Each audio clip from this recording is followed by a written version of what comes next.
Po, betim tash, do të thonë, fatkeqësisht ne nuk po dim, e dim që 28 dhjetor të këtij viti kemi me shku në zgjedhje, por nuk e dim kur do të formohet qeveria, nuk do të dim kur do të bëhet konstituimi i kuvendit, në mënyrë që pastaj të kemi një qeveri legjitime me legalitet, me legitimitet, më thonë që në një farë mënyrë me lexuar raportin, me dërgu përpara proceset. Po flas në nivel të kuvendit, nivel të qeverisë, nivel të institucioneve qendrore, është më rëndësi zbatimi i strategjisë për sundimin e ligjit, miratimi i strategjisë kundër korrupsion, po dhe shumë politika tjera të tjera që janë në proces. Tash, në kuptim të asaj që kemi po pe këshillit gjyqësor, është e vërtetë që janë do të thotë një farë shumë më transparent kuptim që komunikimit, bashkëpunimit me aktorë ndryshëm, me i dërgu përpara ose me përmirësu mënyrën e operimit ose së paku me i trajtu ato gjërat që dalin për raportin e progresit. Po kur vjen te sistemi prokurial, unë më thonë që kam dyshime të sinqerta. Shpesh edhe si në shako, zakonisht kur bëhen publikimet e raporteve të EULEX-it, të OSB-s, të mekanizmave ndërkombëtar ku marrin pjesë sistemi prokurial, është interesant pothuajse fjalimet i kanë të njëjta, gjetjet janë të njëjta, çdo gjet, fjalimet janë të njëjta. Çdo vet japin zotim se kanë me përmirësu mënyrën se si hartojnë akt akuzat, se si bojnë hetime, se një farë mënyrë kanë me përmirësu transparencën në llogaridhënien, po këtu po mesin veç fjalime koti, po jo diçka që po ndryshon. Pa u ndryshu, do të thotë kjo baza, pa u ndryshu mënyra se si operon dhe si vepron sistemi prokurial, kam dyshime të forta që edhe në vitin tjetër s'kan me kon gjetjet e njëjta. Zoti Zekaj, çfarë shpresa keni ju? Ne nuk shohim në vullnet të ekzekutivit, as nuk do të shohim edhe për vitet e ardhshme me një formë të njëjtë të qeverisës për ta ndihmuar sistemin gjyqësor dhe sistemin prokurial. Edhe standardet ndërkombëtare, po edhe opinionet e Komisionit të Venecias kanë thënë që ndikimi në sistemin gjyqësor nuk bëhet vetëm përmes formës së ushtrimit të presionin e vendimarrje, por bëhet në forma tjera që ka bërë kjo qeveri tash 5 vite. Më thonë, në momentin kur ti nuk ndon buxhet të caktuar, nuk ndon buxhet të mjaftueshëm për sistemin gjyqësor dhe prokurial, në momentin ti kur me vetdije, domethënë shkakton rritjet e numrit të landëve në sistemin prokurial, kjo domethënë është drejt për drejt ndikim në sistemin gjyqësor, domethënë kjo është drejt për drejt ndikim në këto sisteme. Ne ato që e tha kryetari më herët, numri i madh i landëve që vjen përkatësisht prej ekzekutivit. Domethënë kemi pasur kontratën kolektive që ka vërshuar me lënd sistemin gjyqësor dhe nuk kemi pas një rritje të buxhetit për këtë sistem nga ana e qeverisë, përkatësisht e kuvendit në miratimin e buxhetit të Republikës Kosovës. Domethënë gjithmonë sistemi gjyqësor dhe sistemi prokurial marrin buxhet më pak se sa kërkojnë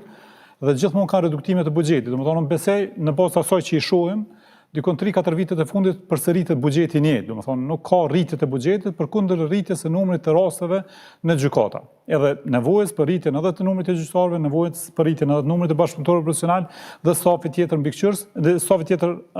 ndihmës për ta letuar këtë gjendje në të cilën gjendet sistemi gjyqësor dhe sistemi prokurial.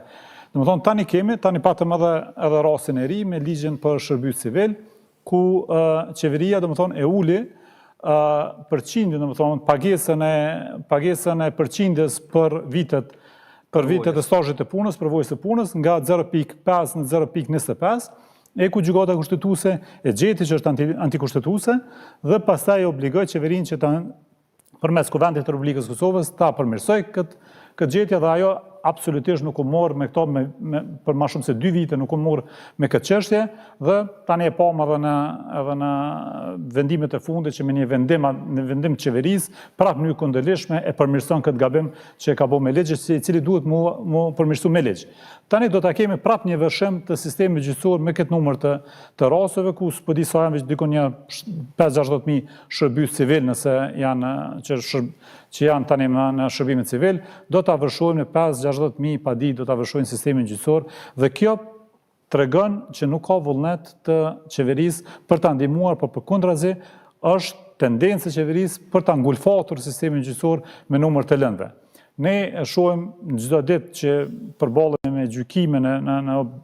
e shohim kushtet me të cilat faktikisht funksionon sistemi gjyqësor, shohim gjykatat. Ne edhe në vitin 2025 ne kemi protestë dhe greva të sistemit gjyqësor për shkak të pamundësisë fizike për të punuar gjatë verës, për shkak të temperaturave të larta që mbizotrojnë në pallatin e drejtësisë. Kurse tani gjatë dimrit shohim që ende ky pallat, domethënë nxehet me termo klasike, për shkak që nuk funksionojnë domethënë sistemet e nxehjes dhe ftofjes në këtë sistem dhe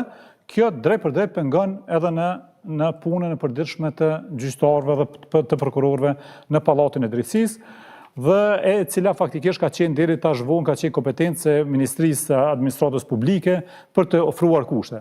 Tani më, për informacioneve që i kemi, kjo ka kalu në Këshillin Gjyqësor për ta mbikëqyrë Këshillin Gjyqësor këtë pallat me 0 kosto.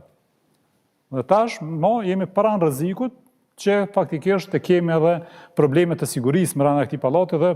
pamundësi për të punuar dhe gjyqtarët të prokurorët në kushtet e tilla. Kështu që ne nuk shohim vetëm në një farë vullnete të qeverisë, shpresojmë në punë më të madhe të sistemit gjyqësor dhe sistemit prokural që të gjindën vetë në këtë situatë kur nuk kanë përkraje prej qeverisë dhe legislativit. Presim nga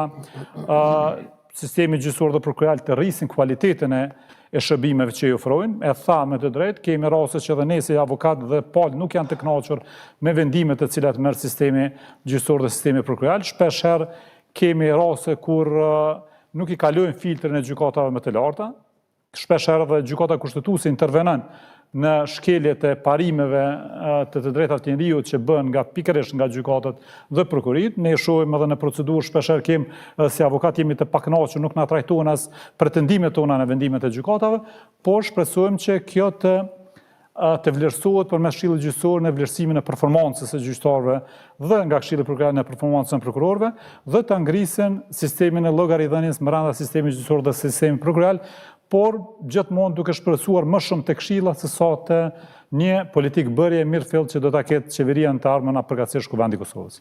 Nëse ka mundësi vetëm të kjo pjesa fundit, deshta me thonë që është shumë e rëndësishme